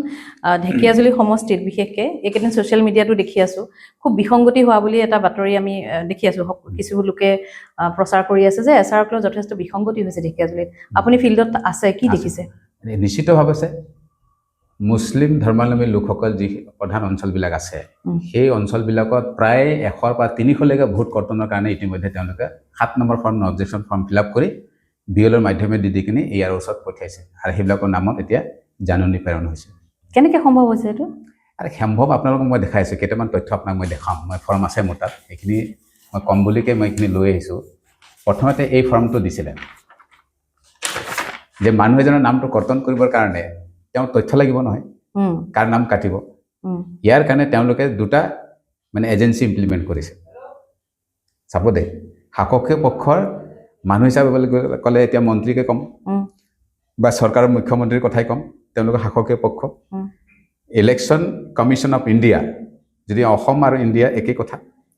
তেওঁলোকে যিটো নিৰ্বাচন আয়োগ স্বতন্ত্ৰ এটা সংস্থা হয়, এই স্বতন্ত্ৰ সংস্থাটোক নিশ্চিতভাৱে শাসকীয় পক্ষই ইউজ কৰি আছে, ব্যৱহাৰ কৰি আছে। কেনেকুৱা ব্যৱহাৰ কৰি আছে মই এই কথাটো আপোনালোকক মই কৈ আছোঁ। তেওঁলোকৰ যিটো কেলকুলেশ্যন কৰিছে যে প্ৰতিটো বুথৰ পৰা আমি যদি 100 বা 200 এনেকুৱা যদি ভোট আমি কৰ্তন কৰিব পাৰোঁ, যি ভোটে বিজেপিক নিদিয়ে, যি ভোটে বিজেপিক নিদিয়ে সেই ভোটে কাক দিব? বিৰোধী দলক দিব। বিজেপিৰ বিৰোধী দল কি আছে? প্ৰধান বিৰোধী দল হৈছে কংগ্ৰেছ। কংগ্ৰেছক দিয়া ভোটটো সিহঁতে ভোটাৰ লিষ্টৰ পৰা যেতিয়া নাইকিয়া কৰি দিব, তেতিয়া সেই ভোটাৰজনে ভোট দিব নোৱাৰিব। আল্টিমেটলি কংগ্ৰেছৰ মাইনাছ হয় নে নহয়? হয়। তো সেই ফৰ্মুলা তেওঁলোকে এইটো নামি পৰিছে এছাৰত। এছাৰত তেওঁলোকে কয় যে স্পেচিয়েল ৰিভিজন, বিশেষভাৱে পুনৰীক্ষণ কৰিব ভোটাৰ তালিকা। সেইটো ময়ো বিচাৰোঁ এগৰাকী ভাৰতীয় হিচাপে, এগৰাকী পলিটিচিয়ান হিচাপে ময়ো বিচাৰোঁ যে শুদ্ধ ভোটাৰ তালিকা হ'ব লাগে। কিন্তু শুদ্ধ ভোটাৰ তালিকা কিয়? জাতি ধৰ্ম লৈ পেলাই হ'ব নেকি? জাতি ধৰ্ম নিৰ্বিশেষে হ'ব লাগে। এতিয়া জাতি ধৰ্ম নিৰ্বিশেষে যদি সেই ভোটাৰ তালিকা প্ৰস্তুত কৰিব লাগে, তেতিয়াহ'লে কিয় এইটো হোৱা নাই? তাত কৰিছে কি এতিয়া যে চাব, তাত এনেকুৱাকৈ কৰিছে যে এই মানুহবিলাকৰ তথ্য এই ফৰ্মেৰ যোগেদি দি পেলাই লৈছে। এই ফৰ্মটো তেওঁলোকে বিতৰণ কৰিছিল বিজেপিৰ যিবিলাক বুথ কমিটি আছে, বুথ কমিটিৰ মানুহৰ হাততে এইটো ফৰ্ম আছে, আৰু গামবুঢ়াবিলাককো এইটো দি কিনি কাম কৰাইছিল। তো গামবুঢ়াবিলাক কাৰ অধীনত চলে? অসম চৰকাৰৰ অধীনত গামবুঢ়া হয়। আৰু গামবুঢ়াবিলাকে ডাইৰেকশ্যন কোনে দিয়ে? চাৰ্কুল অফিচাৰে দিয়ে। চাৰ্কুল অফিচাৰ কাৰ কথা চলে? DC বা সময় জিলা আয়ুক্তৰ ওপৰত কথা চলে। তো সিহঁতৰ ডাইৰেকশ্যন নহ'লে এই ফৰ্মটো কিয়? যেতিয়া মই কথাটো ক'লোঁ, যেতিয়া এই কথাটো মই কৈছোঁ যে এই ফৰ্মটো প্ৰয়োজন নাই। ভোটাৰ লিষ্টত যেতিয়া মানুহবিলাকৰ কাৰণে এইটো তথ্য লোৱাৰ কোনো যুক্তি নাই। এইটো একদম পুৰা গাঁৱে গাঁৱে ঘৰে ঘৰে তথ্য লৈছিলে, কাৰ ঘৰৰ ল'ৰা বাহিৰত কাম কৰি আছে, কোন কিমান দিন ক'ত আছে, এই তথ্য বিচাৰিছিলে। এতিয়া মই আপোনালোকক ক'ব খোজোঁ, এইখন ফৰ্ম সকলো ঠাইতে আছে জানো? নাই, কোনো সমষ্টিত নাই, অকল ঢেকীয়াজুলিত আছিলে এইটো। পিছত এইটো বেণ্ড কৰিলে সিহঁতে। আচ্ছা, ইয়াৰ পৰা তথ্যটো লৈ ল'লে, মানে প্ৰতিটো গাঁৱৰে ইয়াৰ পৰা তথ্য লৈ ল'লে, কাৰ ঘৰৰ ল'ৰা বাহিৰত আছে। ইয়াত চাব, ইয়াত লিখিছে যে প্ৰথম ইয়াত চিৰিয়েল নম্বৰ দিছে, তাৰপিছত দিছে যে খচৰা ভোটাৰ তালিকাৰ তাৰ ক্ৰমিক নম্বৰ বিচাৰিছে। কাৰ ক্ৰমিক নম্বৰ বিচাৰিছে? যিজন মানুহ বাহিৰত আছে। আচ্ছা, তেওঁৰ খচৰা ভোটাৰ তালিকা তাৰ ক্ৰমিক নম্বৰ বিচাৰিছে, তেওঁৰ নাম বিচাৰিছে, তেওঁৰ পিতৃ বা অভিভাৱকৰ নাম বিচাৰিছে। তাৰপিছত কাক বিচাৰিছে? তেওঁ কৰ্মসূত্ৰে ক'ত থাকে, ভোটাৰ ID তাৰ ইপিক নম্বৰটো বিচাৰিছে, তাৰপিছত তেওঁৰ ঘৰৰ নম্বৰটো বিচাৰিছে। এইবিলাক কিয় বিচাৰিছে জানে? এই তথ্যটো যেতিয়া তেওঁলোকে পাই গ'ল, তেতিয়া তেওঁলোকে এটা জাগাত বহি 7 নম্বৰ ফৰ্ম ফিল আপ কৰিছে। 7 নম্বৰ ফৰ্মটো কেনেকুৱা ফিল আপ কৰিছে মই এইটো দেখাইছোঁ। এইটো চাওক, এইটো হৈছে 7 নম্বৰ ফৰ্মটো তেওঁলোকে ফিল আপ কৰিছে। 7 নম্বৰ ফৰ্মটোৰ অৰ্থ হৈছে যে মানুহক ক্লেইম এণ্ড অবজেকশ্যন দিব পাৰিব। কি বুলি দিব পাৰিব? যে এইজন মানুহ ইয়াত এবচেণ্ট আছে, বা এইজন মানুহ অলৰেডি এনল হৈ আছে, এইজন মানুহ ডেড হৈছে, গতিকে ইয়াৰ নামটো এই ভোটাৰ তালিকাৰ পৰা কৰ্তন কৰিব লাগে। আচ্ছা, ঠিক আছে। 7 নম্বৰ ফৰ্ম এখন। এইটো 7 নম্বৰ ফৰ্ম। এই 7 নম্বৰ ফৰ্মত ইয়াত নামবিলাকে তেওঁলোকে চেণ্ট্ৰেলি যেতিয়া এনেকুৱা তথ্য পাই গ'ল প্ৰতিটো বুথ কেন্দ্ৰৰ নম্বৰ যেতিয়া পাই গ'ল তেওঁলোকে কি কৰিলে ইয়াত ফিল আপ কৰিছে সব কম্পিউটাৰ্ছ কৰিছে ইয়াত চাব একদম সব কম্পিউটাৰ্ছ কৰিছে এতিয়া কম্পিউটাৰ্ছ কৰি ফিল আপ কৰিলে যে এজন মানুহৰ নাম কৰ্তন কৰিব লাগে বুলি ফিল আপ কৰিলে কিন্তু এতিয়া কমপ্লেইনটো কোনে কৰিব কমপ্লেইনটো কোনে কৰিব তো চহীটো ল'বৰ কাৰণে সিহঁতে সেই ৱাৰ্ডত গৈছে সেই ৱাৰ্ডত গৈ পেলাই কাৰ নাম ল'ব এই কোনে কমপ্লেইন কৰিব সিহঁতৰ বিজেপি যিবিলাক কৰ্মী আছে তেওঁলোকক কৰ্ম এইটো ল'বলৈ গৈছে তো সেই হিচাপে চাওক যদিয়ে আপোনাৰ যদি আপোনাৰ কমপ্লেইন যদি কম্পিউটাৰ যিজনে কমপ্লেইন কৰিছে তেওঁ যদি কম্পিউটাৰে যে কৰিছে ফিল আপটো তেতিয়াহ'লে নিজৰ নামটো তেওঁ কম্পিউটাৰ যে ফিল আপ কৰিলেহেঁতেন হয় নহয় কথাটো এইটো এটা জেগাত এই তথ্যবিলাক লৈ পেলাই এটা জেগাত তেওঁলোকে কম্পিউটাৰাইজ কৰিছে চাব দেই তাৰপিছত তেওঁলোকে সেই ৱাৰ্ডত গৈ পেলাই বিজেপি কৰ্মীবিলাকৰ ঘৰত গৈ যে এইজন মানুহৰ নামত আপুনি কমপ্লেইন কৰিব লাগে তেওঁ কিন্তু কিছুমানক কোৱাও নাই ইয়াত চহী কৰ তোমাৰ ভোটাৰ আইডি দিয়া তেওঁলোকে নিজে আইডিবিলাক বহাই দিছে ইয়াত হাতেৰে লিখা আছে এইবিলাক দি কিনে কিমান মানুহৰ হৈছে কেনেকুৱা কিমান ফৰ্ম আছে তেনেকুৱা ঠিক আছে বহুত ফৰ্ম আছে আপোনালোকে এইটো হিচাপ আহি থাকিব যেতিয়া আপোনালোকে অনলাইন আমি গম পাম এটা লিংক দিছে সেইটোত আমি গম পাই যাম ঢেকিয়াজুলি সমষ্টিতে হৈছে এইটো অকল ঢেকিয়াজুলি সমষ্টিত হৈ আছে বৰচলা সমষ্টি লাগি আছে বৰচলা সমষ্টি 7 নম্বৰ ফৰ্ম এডিশ্যনেল কোনো জমা হোৱা নাই যিবিলাকে বিয়লৰ ঘৰে ঘৰে গৈ পেলাই মানুহ মৃত্যু হৈছে খবৰ পাইছে এইবিলাক অলৰেডি কৰি দিলে সেইটো অনলাইন মৃত্যু হোৱাবিলাক কৰ্তন কৰিব লাগিব কোনোবা ছোৱালী বিয়া হৈ পাৰ্মানেণ্টলি গুচি গ'ল সেইটোৰ নাম কৰ্তন হ'ব লাগিব আৰু যদি কাৰোবাৰ নাম সেই ভোটাৰ কেন্দ্ৰটোত যদি দুবাৰকে নাম হৈ আছে তো এটা নাম কৰ্তন কৰিব লাগিব বুলি সিহঁতে কৰিলে অলৰেডি তাৰপিছতে এই ফৰ্মটো এতিয়া ৰিচেণ্টলি তেওঁলোকে লৈছে ইয়াৰ লৈ পেলাই আৰু ইহঁতৰ নামত নটিচ জাৰি কৰিছে আৰু তেওঁ হিয়াৰিং ল'ব এতিয়া হিয়াৰিঙত যে ল'ব আজি মই বিভিন্ন অঞ্চলত গৈছোঁ মানুহবিলাকে আতংকিত হৈ গৈছে আমাৰ নাম কেনেকুৱা কি হ'ব কৰ্তন আমি ইমান দিন ভোট দি আহিলোঁ ইমান বছৰ ভোট দিলোঁ আজি এনেকুৱা আমাৰ ওপৰত সন্দেহ হৈ গ'ল তেওঁলোকে এতিয়া সেই গাঁৱৰে মানুহৰ কাৰোবাৰ চহী লৈ লৈছে বিজেপি মানুহ তেওঁলোকে সুধিছে যে আমাৰ যে কমপ্লেইন কৰিলে কৈছে মই নাজানো নহয় আমাক এনেকুৱা আহি চহী কৰ বুলি কৈছে আমি চহী কৰিছোঁ তো এনেকুৱা ধৰণৰ কৰি বিৰাট ডাঙৰ বিসংগতি এইটো ডাঙৰ বিসংগতি ইয়াত সেইকাৰণে মই কৈছোঁ মই এটা অভিযোগ দিব খোজোঁ যে ইয়াত নিশ্চিতভাৱে নিৰ্বাচন আয়োগৰ যিবিলাক বিষয় আছে তেওঁলোকো জড়িত আছে যেন মোৰ অনুভৱ হয় নহ'লে ইমানখিনি সাহস ক'ত পালে ইলিগেল কাম কৰিবলৈ সাহস ক'ত পালে এইটো কি হ'ব এতিয়া এইটো ইলিগেলি এইটো এনেকৈ থাকিবনে নে আপোনালোকে কিবা কৰিব নাই এইটোৰ কাৰণে যেতিয়া নটিচ যেতিয়া ওলাবই মানুহবিলাক হিয়াৰিঙত যাবই লাগিব সেইটো প্ৰচেছ হয়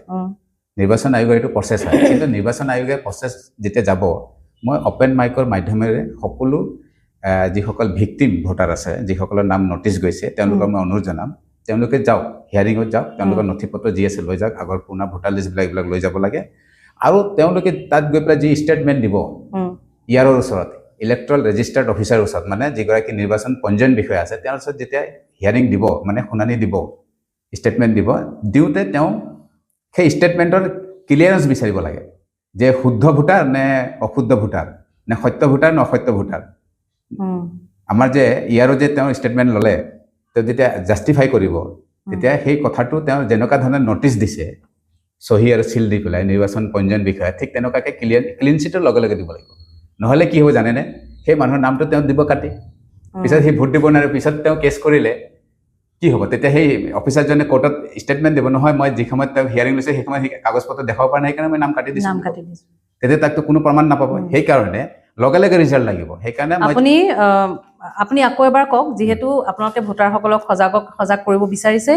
ঢেকিয়াজুলি সমষ্টিত আপোনালোকে অভিযোগ কৰিছে যে ঢেকিয়াজুলি সমষ্টিত এছআৰৰ যোগেদি বিসংগতি হৈছে আৰু যিখিনি ভোটাৰ ভিক্টিম হৈছে তেওঁলোকৰ বাবে তেওঁলোকৰ সহায়ৰ বাবে আপোনালোকে কিছু নিৰ্দেশনা দিব বিচাৰিছে বা গাইডেন্স দিব বিচাৰিছে অকণমান কৈ দিয়ক আকৌ নাই মই সেইকাৰণে পুনৰ মই ক'ব খুজিছোঁ যে যিসকল ভিক্টিম ভোটাৰ আছে যিসকলক জাননী দিছে তেওঁলোকে সম্পূৰ্ণ নিজৰ নথি পত্ৰ আগৰ ভোটাৰ লিষ্টত নাম থকা লিষ্ট বা নিজৰ স্থায়ী বাসিন্দা হিচাপে গাঁওবুঢ়াৰ পৰা প্ৰমাণ পত্ৰই হওক বা কোনোবাই যদি মিউনিচিপালিটিত আছে মিউনিচিপালিটিৰ প্ৰমাণ পত্ৰ স্থায়ী বাসিন্দাৰ প্ৰমাণ পত্ৰ লৈ যাব লাগে সেইখিনি লৈ পেলাই তেওঁলোকে দেখাব কাৰণ তাত তেওঁলোকে কাৰণ দিছে নে কোনোবাই এবচেণ্ট আছে কোনোবাই ইয়াৰ নহয় অমুক তমুক বুলি তেওঁলোকে কাৰণ দিছে অবজেকশ্যন হিচাপে তো সেইবিলাক কাগজ লৈ যাওক লৈ গৈ পেলাই যেতিয়া ইলেক্ট্ৰল ৰেজিষ্টাৰ্ড অফিচাৰ অৰ্থাৎ নিৰ্বাচন পঞ্জীয়ন বিষয়া হিয়াৰিং ল'ব সেই বিষয়ে যেতিয়া হিয়াৰিং ল'ব হিয়াৰিং লোৱাৰ পিছত তেওঁ গোটেই কাগজ দেখুৱাৰ পিছত তেতিয়া যিগৰাকী বিষয়ে হিয়াৰিং ল'ব তেওঁতো ক'ব লাগিব ন ভোটাৰজনক আপুনি সত্য ভোটাৰ নে অসত্য ভোটাৰ নে শুদ্ধ ভোটাৰ নে অশুদ্ধ ভোটাৰ তেতিয়া ক্লিয়াৰেঞ্চ দিব লাগিব তেওঁ যদি কয় মই এতিয়া জনাব নোৱাৰোঁ তেতিয়াহ'লে তাত সন্দেহ থাকিব কাৰণ ভোটাৰজনে তাৰ কি ক্লিয়াৰিফিকেশ্যন হ'ল যে ডকুমেণ্টছ লৈ পেলাই গ'ল তো ক্লিয়াৰিফিকেশ্যন পাব লাগিব সেইকাৰণে ভিক্টিম ভোটাৰজনে যাৰ নামত নটিচ গৈছে তেওঁ কিন্তু সেই বিষয়াজনৰ পৰা ক্লিয়াৰেঞ্চ চাৰ্টিফিকেট লৈ আহিব লাগিব যে মই শুদ্ধ ভোটাৰ যদি হ'লে শুদ্ধ ভোটাৰ বুলি আপুনি লিখি দিয়ক আৰু যদি মই অশুদ্ধ ভোটাৰ হয় তো অশুদ্ধ ভোটাৰ বুলি আপুনি লিখি দিব সেইটোও লিখি দিয়ক লিখি দিব লাগিব নহ'লে কাইলৈ সেইটো তেওঁৰ নামটো কাটি দিব পিছত তেওঁ ভোট দিব নোৱাৰিব তাৰপিছত তেওঁ কেছ কৰিব এইটোতো নহ'ব নহয় সেই মানে তেওঁ ভোট কেঞ্চেল হৈ যাব কোনোবাই তেওঁৰ ভোটটো নাপায় কোনোবাই এটা বেলেগ পাৰ্টি জিকিব সেইটো সুবিধা কৰি দিলে নহ'ব নহয় আমাৰ নিৰ্বাচনী পঞ্জীয়ন বিষয়াগৰাকীয়ে মই সেইকাৰণে দাবী জনাইছোঁ যে যিগৰাকী বিষয়াই কাম কৰিব তেওঁ নিৰপেক্ষভাৱে কাম কৰক কাৰণ নিৰ্বাচন আয়োগটো এটা স্বতন্ত্ৰ সংগঠন হয় নিৰ্বাচন আয়োগক এনেধৰণে প্ৰভাৱিত কৰিব পাৰে জানো এনেকৈ সম্ভৱ হৈছেনে বাৰু নিশ্চিতভাৱে হয় এইটো অপ্ৰিয় হ'লেও সত্য দেখাইকে কৰিব নোৱাৰে আপোনালোকক মই এটা কথা কৈছোঁ আপোনালোক এটা মই নটিচ দেখুৱাম এইটো নিৰ্বাচন আয়োগে নটিচ দিয়া এটা ইয়াত কৈছে যিজন মানুহৰ শুনানি কৰিব সেইজন মানুহৰ কি কৈছে যে 15 দিনৰ সময়সীমাৰ মানে 15 দিনৰ জাননীৰ সময়সীমাৰ শেষত তাৰমানে 15 দিন আপুনি সময় দিব লাগিব আপোনাক যিবিলাক জাননী দিছে 1 ডে 2 ডেছে জাননী দিছে মানুহজন 2 ডেছে 1 ডেছত তেওঁ কিমান প্ৰমাণ পত্ৰ গোটাই আনিব পাৰিব ভাবকচোন এইটো ষড়যন্ত্ৰ নহয় নেকি সময় দিয়া নাই নহয় ক'ত সময় দিছে ইয়াত কিমান দিন সময় দিছে চাওক ইয়াত লিখিছে এইবিলাক ইলেকশ্যন কমিশ্যন ওলাই দিয়া জাননী হয় যে 15 দিনৰ জাননীৰ সময়সীমাৰ শেষত যদি কৰ্তন কৰিবলৈ প্ৰস্তাৱ কৰা ভোটাৰজনৰ ইয়াৰৰ আগত ব্যক্তিগতভাৱে হাজিৰ হ'ব নোৱাৰে তেন্তে কৰ্তন কৰাৰ বাবে 7 নম্বৰ প্ৰমাণপত্ৰটো একচেপ্ট কৰিব পাৰিব বুলি কৈছে তাৰমানে 7 নম্বৰ ফৰ্মটো একচেপ্ট হৈ যাব যদি ব্যক্তিগতভাৱে উপস্থিত নহয় এতিয়া এইটো সলনি কৰিছে সেইদিনাখন মাজত আৰু বৈঠক এটা হৈছে ইলেকশ্যন ডিচি লেভেলত বৈঠক হৈছে যে তেওঁ যদি বাহিৰত আছে কাম কৰিব পৰা নাই তেওঁলোকৰ পৰিয়ালৰ মানুহ আহি যদি কাগজ পত্ৰ দেখুৱাব পাৰে তেতিয়াহ'লে হ'ব সলনি কৰা হৈছে অলপ সলনি কৰিছে তো সিহঁতে সলনি মাজে মাজে নিয়ম বদলাই আছে তেতিয়া নিশ্চিতভাৱে ক'ৰবাত ষড়যন্ত্ৰত আছে যাতে ভোট কৰ্তন কৰিব পৰা যায় নেকি আৰু সেইটো অভিযোগ আনিছিলে না অখিল গগৈ ডাঙৰীয়া যেনেকুৱা ধৰণৰ অভিযোগ কৰিছে আৰু নেতৃত্ব কোনে লৈছে বুলি কৈছে মুখ্যম এই অশোক সিংহাল ডাঙৰীয়া নেতৃত্বত হ'ব বুলি কথাটো কৈছিল নহয় আৰু সেই তেওঁৰ সমষ্টিত হৈ আছে কিন্তু তাৰ কাষতে লাগি আছে বৰচলা সমষ্টিত এই ধৰণৰ কোনো সমস্যা নাই ভোট কৰ্তন কৰিবলগীয়া কি কাৰণ আছে কিয় ইমান ভয় কৰিবলগীয়া কি কথা আছে কিন্তু এগৰাকী বিধায়ক লগতে তেওঁ এগৰাকী প্ৰভাৱশালী মন্ত্ৰী তেওঁ জনপ্ৰিয় মন্ত্ৰী গতিকে তেওঁ ইমান ভয় কৰিবলগীয়া কি কথা আছে আমি শুনিবলৈ পাইছিলোঁ স্পেচিয়েল ৰিভিজন হোৱাৰ আগমুহূৰ্তত এই কামটো হোৱাৰ আগমুহূৰ্তত তেওঁলোকৰ সাংগু পাংগুৱে আৰু তেওঁ কৈছিলে ক'ৰবাত বাইট দিছে আমি 1 লাখ ভোটত জিকিম আচ্ছা 1 লাখ ভোট মানে 1 লাখ ডিফাৰেঞ্চত 1 লাখ ডিফাৰেঞ্চত জিকিব 1 লাখ ভোটত লিডত জিকিব 1 লাখ লিডত তেওঁলোকে জিকিব ইমান তেওঁলোকৰ ৰাইজৰ মৰম চেনেহ যদি আছে আশীৰ্বাদ আছে এই ভোট বিৰোধী দলৰ ভোটবিলাক কৰ্তন কৰিবৰ কাৰণে কিয় ইমান উঠি পৰি লাগিছে কৰিব নালাগিছিলে আৰু এইবিলাক মানুহ আগে পিছে বহুতবাৰ ভোট দিয়া মানুহ হয় তেওঁৰ ওপৰত ক্লেছ কাক লগাইছে চাব দে নিজে MLA মন্ত্ৰী হ'বৰ কাৰণে ক্লেছ কাক লগাইছে সেই গাঁৱটোৰ সেই ৱাৰ্ডৰ সম্পৰ্কীয় চিনাকি মুখ চিনাকি মানুহৰ মাজত ক্লেছ লগাই দিলে তেওঁৰ দ্বাৰা কমপ্লেইন দিয়াইছে মন্ত্ৰী MLA হ'ব কোন আৰু কমপ্লেইন কোনে দিলে সেই গাঁৱৰ মানুহ এজনে তাৰ ওচৰৰ নিবাসী এজনে দিলে ওচৰ চুবুৰীয়াকে দিলে কমপ্লেইন এতিয়া সিহঁতৰ মাজত কাজিয়া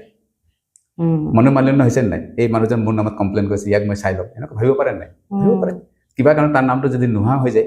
তেতিয়াহ'লে ইয়াৰ অবজেকশ্যনত মোৰ নামটো নোহোৱা হৈ গ'ল তাৰপিছত তাৰ নামটো সোমাবৰ কাৰণে কিমান আৰু প্ৰক্ৰিয়া সি ঝেলিব লাগিব তো এইটো খং নাথাকিব নেকি মানুহৰ থাকিব পাৰে স্বাভাৱিক তো এইবিলাক কাম কিয় কৰাইছে মই সেইটোৱে প্ৰশ্ন কৰিব খুজিছোঁ যে আপুনি ক'লে যে কিয় কৰিলে এটাই কথা হৈছে মানুহ সমতাত থাকিব বিচাৰে কাৰণ 10টা বছৰ সমতাত থাকিলে না বহুত মানে ক্ৰীম খালে তো সেইটো আৰু আহিবাৰ যদি নিজিকে তেতিয়া ক্ষমতাত থাকিব নোৱাৰিব আৰু ক্ষমতাত নাথাকিলে সেই ক্ৰীমটো ওলাই যাব নহয় নিজিকিব বুলি আপুনি ফিল্ডলৈ অহাৰ কাৰণে ভয় হৈছে নেকি নিশ্চিতভাৱে হৈছে মই আপোনালোকৰ ওচৰত মানে প্ৰুভ কৰিব নোৱাৰিম কিছুমান মানে কাম কৰে যিটো মই প্ৰুভ আপোনালোকৰ সন্মুখত মানে দিব নোৱাৰিম কাৰণ তেনেকুৱা কিছুমান কাম হয় যিবিলাক কাম বহুত হয় যেনেকৈ আমি দিনত যিমান মানুহ ব্যৱসায় কৰে তাতকৈ ৰাতি বেছি ব্যৱসায় হয় যেনে যিকোনো ব্যৱসায় আপোনালোকে এবাৰ ভাবিবচোন দিনত যিমান মানুহে ব্যৱসায় কৰে ৰাতি মানুহ বেছি ব্যৱসায় কৰে তাত কোনো প্ৰমাণ নাথাকে মই সেই কথাটোৱে ক'ব খুজিছোঁ এনেকুৱা বহুত কাম হয় এনেকুৱা বহুত অফিচাৰ গভৰ্ণমেণ্ট অফিচাৰ প্ৰশাসনিক অফিচাৰে শাসকীয় পক্ষৰ হৈ পেলাই কাম কৰি আছে মই নাম নকওঁ কাৰণ প্ৰমাণ নাই কাৰণে মই নামটো নকওঁ ঢেকীয়াজুলিত হৈ আছে মোৰ লগত ঘূৰা মোক সমৰ্থন কৰা এনেকুৱা মানুহক মাতি পেলাই ট্ৰিট কৰে যে তেওঁৰ লগত নুঘূৰিব বা সেই পাৰ্টি এতিয়া নকৰিব নহ'লে আপোনালোকৰ অসুবিধা হ'ব পাৰে তো এনেকুৱা প্ৰশাসনৰ মানুহ যেতিয়া চৰকাৰৰ পক্ষৰ মানুহ যেতিয়া মোৰ লগত ঘূৰি থকা মানুহ যেতিয়া ট্ৰিট কৰিবলৈ আৰম্ভ কৰিছে তেতিয়াহ'লে নিশ্চিতভাৱে ভয় হৈছে মোক লৈ পেলাই এইটোতো হ'বই স্বাভাৱিক কথা তো আৰু মোৰ ৰাইজৰ মাজত মই আত্মীয়তাৰে থাকোঁ ৰাইজৰ লগত মিল থাকে ৰাইজে মোক বিচাৰে হ'ব পাৰে 100% মোক নিবিচাৰিবও পাৰে গৰিষ্ঠ সংখ্যক মোকে বিচাৰে তো সেইটো কাৰণে এটা ভয় হৈছে গতিকে কংগ্ৰেছৰ পৰা যদি টিকট পায় তেতিয়াহ'লে যুঁজ এখন হ'ব আৰু যদি আপুনি টিকট নাপায়ো পোৱাটো আমি বিচাৰিছোঁ যদি আপুনি নাপায়ো তথাপি আপুনি দলৰ হৈ কাম কৰিব না নিশ্চিতভাৱে মই যিটো দলত 21 বছৰ কাম কৰিলোঁ মোক প্ৰাৰ্থীটো নিদিয়াৰ পিছতো মই প্ৰাৰ্থীজনক জিকোৱাৰ কাৰণে হাড়ে হেমুজে কাম কৰিছোঁ কালি যদি মোক নিদিও তথাপি পাৰ্টীৰ কাৰণে কাম কৰিম কিন্তু ৰাইজেহে ভোট দিব মই যিমান আপত্তি কৰিলোঁ ৰাইজে আকৌ ক'ব এইবাৰ আকৌ সি মেনেজ হ'ল নেকি মানে মোক সেই অভিযোগটো আহি গ'ল এই অভিযোগটো মানে বিজেপিৰ পৰা লাগিলে হয়তো এনেকুৱাও হ'ব পাৰে কংগ্ৰেছতো লাগিব পাৰে কিন্তু উপায় নাই কাৰণ টিকেটটো মই দিয়া মানুহ নহয় না টিকেট বেলেগে দিব তেওঁলোকে কি ধৰণৰ পলিচি কৰিছে তেওঁলোকে কি ধৰণৰ ষ্ট্ৰেটেজি ৰেডি কৰিছে সেইটোতো মই নাজানো তো মই ভাবোঁ যে ঢেকীয়াজুলি সমষ্টিত যিহেতু মই যিটো জাতিৰ পৰা বা যিটো কমিউনিটিৰ পৰা বিলং কৰোঁ সেই কমিউনিটিত যথেষ্ট ভোটাৰ আছে তো তেওঁলোকে ভাবে যে মানুহবিলাক সকলোৱে ভাবে যে নিজৰ জাতি কমিউনিটিৰ পৰা এজন মানুহ হ'লে আমাৰ এটা ভাল হ'ব কাম কৰাৰ সুবিধা হ'ব এনেকুৱা ভাবে মানুহবিলাকে তো সেই হিচাপে মই ইচ্ছা কৰোঁ যে হ'লে মই কিজানি ভোটটো পাম নেকি সেইটো এটা আশা থাকে তো সেই ধৰণে মই বিচাৰোঁ যে মই এটা সুযোগ পাম নেকি বুলি আপোনালৈ শুভেচ্ছা থাকিল আৰু আমি আকৌ বহিব লাগিব আপোনাৰ লগত যে টিকট পাব টিকট পোৱাৰ পিছত আমি আকৌ বহিম আৰু আপোনাৰ যুঁজখন আমি নিশ্চিতভাৱে চাব লাগিব আৰু ঢেকীয়াজুলি সমষ্টিত এইবাৰ যুঁজখন আকৰ্ষণীয় হ'ব বুলি আমি আশা কৰিছোঁ ধন্যবাদ আপোনালৈ শুভেচ্ছা থাকিল ধন্যবাদ ধন্যবাদ